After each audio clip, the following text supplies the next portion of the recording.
भगवान देवादिदेव महादेव शिव ओगड़दानी त्रिकालदर्शी कैलाशी अविनाशी शंकर जिनकी कथा कर रही है,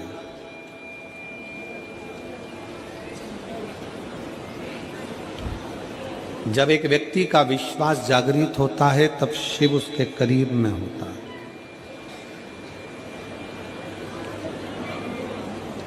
शिव नजदीक में हो। एक बार माता पार्वती जी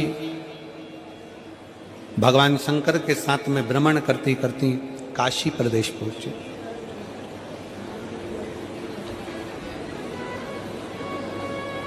काशी की पवित्र भूमि पर मां विराजमान हुई। गंगा की धार को देखा,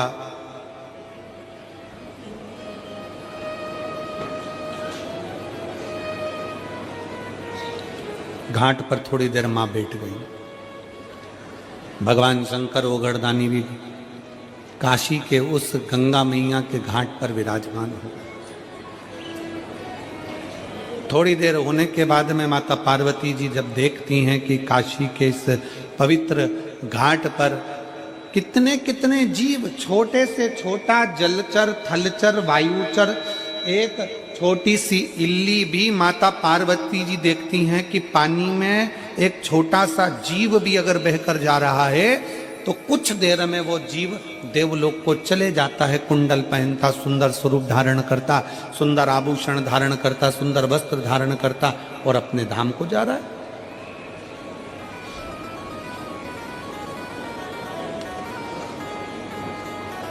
माता पार्वती जी थोड़ा आश्चर्य में पड़ गई कि मैं इतने सारे जगह पर होकर आई, सारे धामों में घूम कर आई, पूरी पृथ्वी पर भ्रमण करती हूँ, सब दूर घूमती हूँ, सब दूर जाती हूँ, पर जब से मैं काशी में आई हूँ और काशी के घाट पर बैठकर मैं जो दर्शन कर रही हूँ, ये गजब का दर्शन है कि कोई छोटी सी इल्ली है, छोटा सा जीव है, छोटा सा जलचर है, छोटा सा जीव काशी में तुरंत गिरा और देवलोक चले गए। समझ में नहीं आ रहा ये पार्वती जी को कुछ लीला।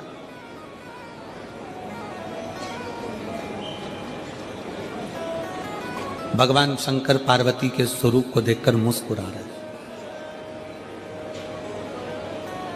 और हमने पहले भी कथा में एक बात कही, आज फिर कहते हैं, पत्नी के प्रश्न का उत्तर हमेशा पति को मुस्कुराकर देना चाहिए, तो घर में कभी क्लेश होगा ही नहीं।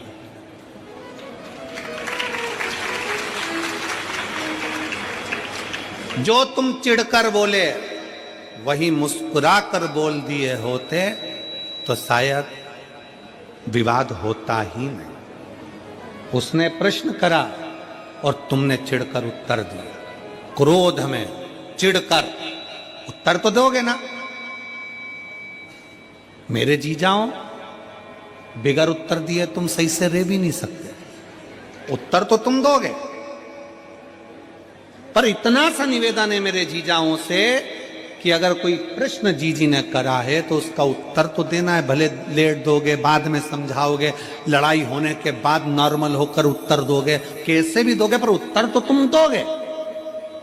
तो वही उत्तर जो तुमने चिढ़कर दिया, क्रोध कर दिया, बहुत ज्यादा गुस्से में दिया, अगर वही प्रेम से दे दिया होता तो विवाद होता क्या? जम के तो बोलो जरा। प्रेम से बोलो, स्नेहवश उत्तर दीजिए। और पूरी कथा को देख लीजिए, अमरनाथ की गुफा की कथा को देखिए। पार्वती जी सो गई, नैनों में नींद भर गई माता पार्वती जी के, नयन में नींद समाहित हो गई माता पार्वती जी के। और बाद में शंकर भगवान बोलते हैं हर हर महादेव। जैसे ही भगवान शंकर ने हर हर महादेव कहा तो पार्वती जी की निंद्रा जाग गई। और निंद्रा जागते से ही पार्वती जी ने शंकर जी को देखा और पूछती हैं, क्यों महाराज, कथा पूरी हो गई क्या? शंकर भगवान को गुस्सा नहीं आया। शंकर जी मुस्कुरा कर पूछे, क्यों पार्वती, तू क्या सो रही थी जो तुझे इतना भान नहीं है कि कथा पूरी हो गई? चलो वो भी जाने दो। महाकाल वन में, उज्जैनी में, अवंतिकापुरी में मेरे भोले बाबा घूम रहे थे छिपरा के तट पर। पार्वती जी ने प्रश्न किया, शंकर जी ने मुस्कुरा कर उत्तर दिया।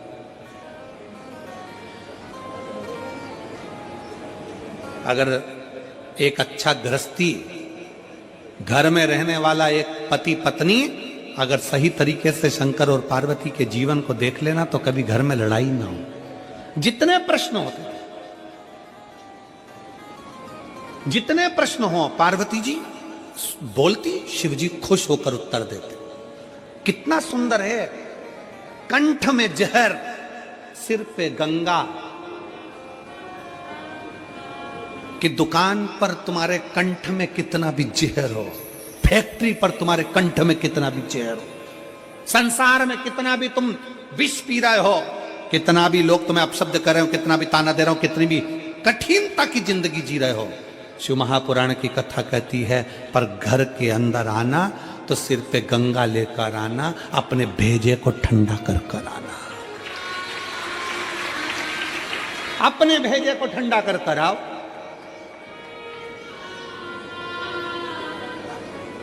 पर हम उल्टे हैं, घर में भेजा गरम और बाहर निकलते सी कूल कूल, एकदम ठंडे। तो फिर पत्नी को थोड़ा टेंशन तो होता है, तुम घर में इतना गुस्सा करते हो और बाहर तो तुम्हारी आवाज नहीं जी, हाँ काका जी, हाँ बुआ जी, हाँ फूफा जी, तो उसको तो चिंता लगेगी। फिर वो भी सोचती है कि कोई ना कोई बात जरूर है।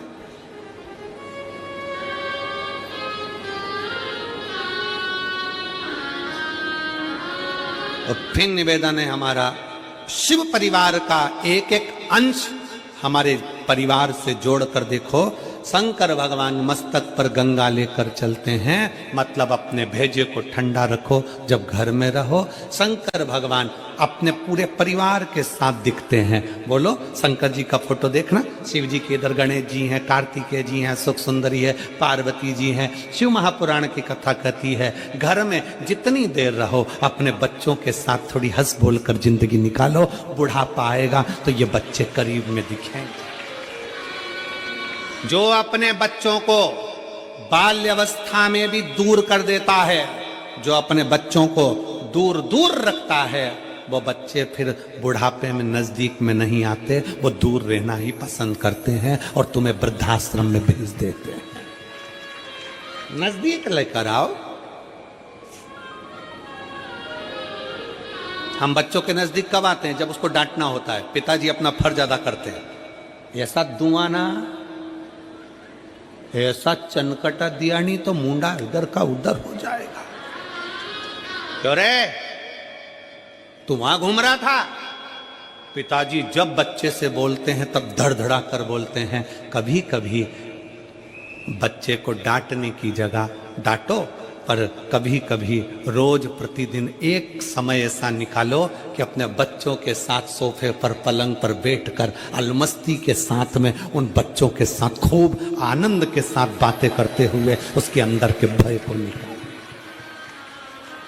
बेटा अपने दोस्तों को अपनी बात कह देता है, बेटा अपनी मम्मी को अपनी बात कह देता है, बेटा अपनी बहन को अपनी बात कह देता है, बेटा अपने मित्रों को कह देता है, अपनी मौसी के बुआ के लड़के को कह देता है, पर बेटा अपने बाप से नहीं कह पाता। क्यों? क्योंकि बाप ने इतना भय उत्पन्न कर रखा है।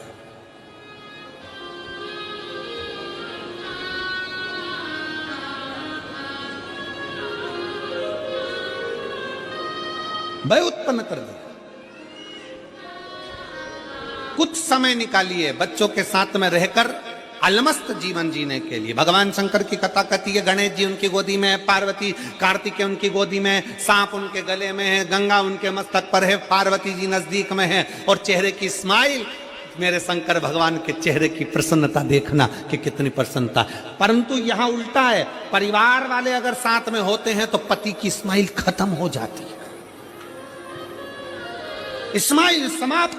मेरे शंकर भगवान परिवार के साथ हैं तो पूर्ण स्माइल के साथ, पूरी प्रसन्नता के साथ है। मेरा शिव का परिवार कहता है जब अपने अपनों के साथ बैठो तो स्माइल चेहरे पर होना चाहिए। अकड़, तुम्हारा अहम, तुम किसी भी कंपनी के मालिक हो, तुम किसी भी कुर्सी के मालिक हो, तुम्हारी कितनी भी प्रतिष्ठा हो, तुम कितने भी अधिकारी हो, उसको कोने में पटको, बच्चों के साथ एंजॉय का जीवन जियो। हो गए अपनी जगह के, एक समय ऐसा आता है कि वो कुर्सी से नीचे उतरते हो, कलेक्टर की कुर्सी से नीचे उतरोगे, एसपी की कुर्सी से नीचे उतरोगे, अधिकारी की कुर्सी से नीचे उतरोगे, पद की कुर्सी से नीचे उतरोगे, मंत्री संतरी कलंतरी की कुर्सी से नीचे उतरोगे। उस समय पर जब नीचे उतरोगे, उस समय पर जिसको तुमने स्माइल दी है, प्रेम से बात करी है, वो तुम्हारे करीब में आएगा। अकड़ में रहोगे तो कोई तुम्हारे नजदीक में नहीं आएगा, दूर हटते चले जाएंगे। स्नेह दीजिए, प्रेम।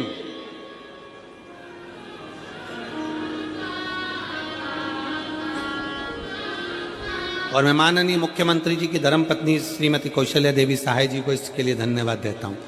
आपका स्नेह, आपकी वात्सल्यता, आपकी शुभ भक्ति जो 4 साल पहले थी, वो 4 साल बाद भी आज भी आप जमीन पर जो बैठकर कथा सुन रहे हो, आपकी शुभ भक्ति वही की वही है। उसके लिए साधुवाद है, बहुत बहुत धन्यवाद देता हूं मैं आपको इस चीज के लिए, बहुत साधुवाद। जो 4 साल पहले आप कथा सुनते थे वैसे की वैसे ही आज कथा के पंडाल में दिखते हो तो बड़ी खुशी होती है, जो 4 साल पहले दिखते थे। इसके लिए एक बार जोरदार ताली बजाइए उनको, बहुत बहुत धन्यवाद है, बहुत साधु साधुता, आपकी सहजता होना चाहिए। परिवार में खुश होकर रहिए। पिता का फर्ज केवल यह नहीं है कि बच्चों को चिल्लाए, पिता का फर्ज केवल यह नहीं है कि बच्चों को अपशब्द कहे, पिता का फर्ज एक ये भी है कि बच्चों के दिल में क्या चल रहा है, एक बाप अपने बेटे के मुख से निकलवा ले, बिठाकर, समझाकर, पूछकर उसके दिल का दर्द पूछ ले। बेटा क्या बात है, बाबू क्या हो गया, क्या बात है। मम्मी से बेटा 500 रुपए मांगता है और पापा से नहीं मांग पाता, क्यों? बेटा ऐसा होना चाहिए, बाप से प्रेम ऐसा होना चाहिए कि बेटा कह दे पापा मुझे 500 रुपए की जरूरत है, और पापा कहें क्या करेगा 500 का, चल मेरी बात करा स्कूल में, चल मैं बात करता हूं, मैं देता हूं, मैं करता हूं, चल मैं कर। शंकर भगवान काशी के घाट पर बैठकर पार्वती जी को प्रेम से उत्तर दे रहे हैं। मुस्कुराकर उत्तर दीजिए, क्रोध में नहीं।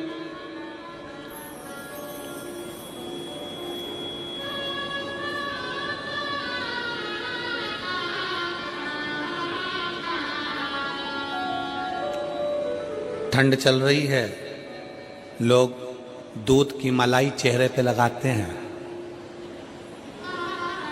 हमने कहा क्यों लगाते हो, कि फटेगा नहीं।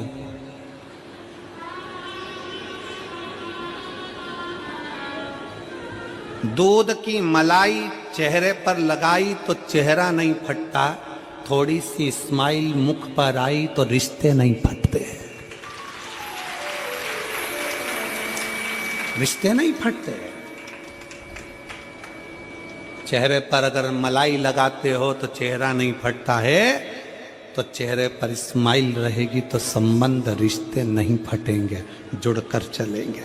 आपके चेहरे की प्रसन्नता जोड़ती,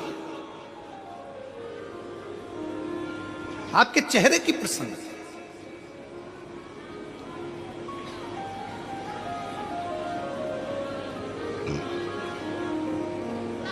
खुश होकर पार्वती जी भगवान शंकर को प्रश्न कर रहे हैं। भगवान शंकर से पार्वती जी प्रश्न कर, और कई कई जगह पर ऐसा भी होता है कि प्रश्न उल्टे सीधे हो जाते हैं तो पति को क्रोध आ जाता है। प्रश्न उल्टे सीधे, तो मेरी जीजियों से भी निवेदन है मेरी जीजियों जगदम्बाओं,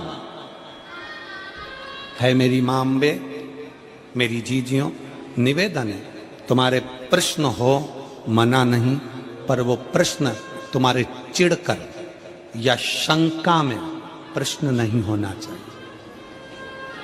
जब तुम्हारे दिमाग में शंका चलने लगती है और शंका में तुम प्रश्न करती हो तो अच्छे से अच्छा घर टूट जाता है। इसलिए प्रश्न शंका में नहीं, प्रश्न शक में नहीं।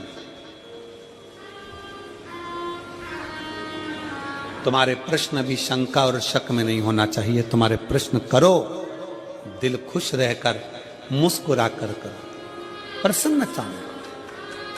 कई बार मेरी जीजियां ऐसा प्रश्न कर लेती है, शंका में प्रश्न कर लेती है, क्यों आज तुम्हारी डीपी डली थी, वो कहते हैं ना कि वो ये मोबाइल जब से आया है ना, तब से दुनिया के लोगों की हालत खराब कर दी इस मोबाइल ने।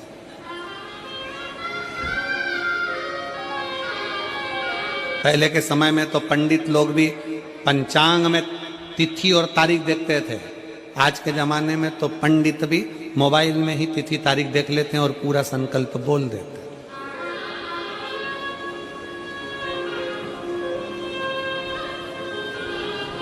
मोबाइल आया, पंचांग गया। पहले लोग छोटा सा रेडियो रखते थे कान में सुनने के लिए। बोला तुम्हारे पास भी होगा इतना छोटा सा, उसमें कैसेट लगा, सुनते रहो। था कि नहीं था? अब मोबाइल आया, तब से किसी के पास रेडियो देखा? मोबाइल आया, पंचांग गया, मोबाइल आया, रेडियो गया। पहले लोग छोटा सा कैमरा रखते थे, इतना बड़ा कैमरा, जहां कहीं घूमने जाते थे कैमरे से फोटो खींचते थे। जब से मोबाइल आया, किसी को कैमरा देखा?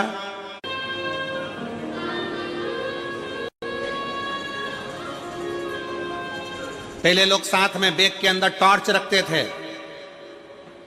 अब कोई टॉर्च रखता है क्या? जम के बोलो नहीं। मोबाइल आया, टॉर्च गई। पहले के जमाने में लोग डायरी रखते थे, पेन रखते थे नंबर लिखने के लिए, नाम लिखने के लिए। जब से मोबाइल आया, डायरी गई।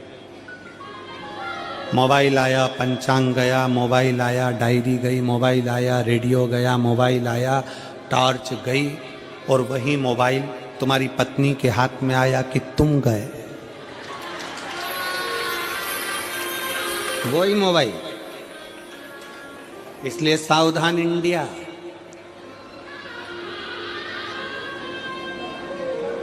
थोड़ा सावधान रहिए, थोड़ी सावधान। मुस्कुराकर उत्तर दो। पति से निवेदन है वो अपनी पत्नी को मुस्कुराकर उत्तर दे, और पत्नियों से निवेदन है मुस्कुराकर अपने पति से प्रश्न करे।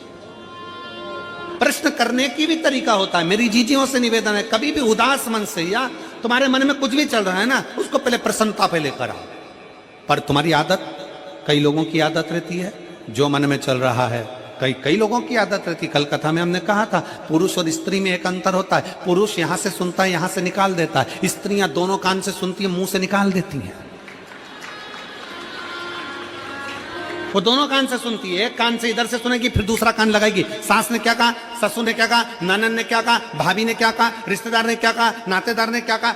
आधे से ज्यादा घर की लड़ाई, घर के पति पत्नी की खुद की लड़ाई कुछ भी नहीं है। आज के जमाने में घर के पति पत्नी की बिल्कुल लड़ाई नहीं है। लड़ाई किसकी है? पत्नी को कोई कुछ बोलकर चले गए, तुम्हारी मम्मी ने ये कर दिया, तुम्हारे पिताजी ने ये कर दिया, तुम्हारे भाई ने वो कर दिया, तुम्हारी भाभी ने वो कर दिया। पति बेचारा कहता है, तो दूसरे के चक्कर में क्यों झगड़ा करती है जगदम्बा? अपन दोनों की कभी लड़ाई नहीं होती, तो दूसरे के चक्कर में लड़ने बैठ जाती है। अपना प्रेम बढ़ाओ ना, अपनी आसक्ति बढ़ाओ, अपना स्नेह बढ़ाओ, अपना प्रेम बढ़ाओ। और हम दूसरे के चक्कर में अपनी पूरी जिंदगी बेकार कर रहे हैं। नवयुवक बहुएं, नवयुवक बेटियां अपना जीवन बर्बाद करे जा रही हैं। तुम्हारी भाभी ने ऐसा बोल दिया, तुम्हारे भैया ने ऐसा बोल दिया, और आंसू ढलकाने बैठ गई। दूसरे के चक्कर में अपन गाजर का हलवा नहीं खा पा रहे। दूसरे के चक्कर, गाजर का हलवा कढ़ैया में धरा की धरा रह गया, और दोनों झगड़ा करकर एक उधर एक इधर। और मालूम पड़ा गाजर का हलवा कोई नहीं खा रहा था। सास ने सोचा मैं खा जाऊं। मत खा। अपन अपनी जिंदगी क्यों खराब करे? किसी के चक्कर में अपन को अपने पति से या अपनी पत्नी से नहीं झगड़ा करना। किसी के चक्कर में आग लगे बस्ती में, जम के बोलो जरा, अपन रहे हो मस्ती में। क्या किसको रोइए, चादर तान के सोइए। इधर से सुन लिया, इधर से सुन लिया, और पति जैसी घर पे आया, चलो ना। प्रश्न करो, हम मना नहीं करेंगे। पति पत्नी का संबंध है आपका, प्रश्न करने के हकदार हो आप, और उत्तर देने का हकदार है पति, मना नहीं है। दोनों में, परंतु पति भी उत्तर दे तो प्रेम से दे, और पत्नी भी प्रश्न करे तो प्रेम से करे। मेरी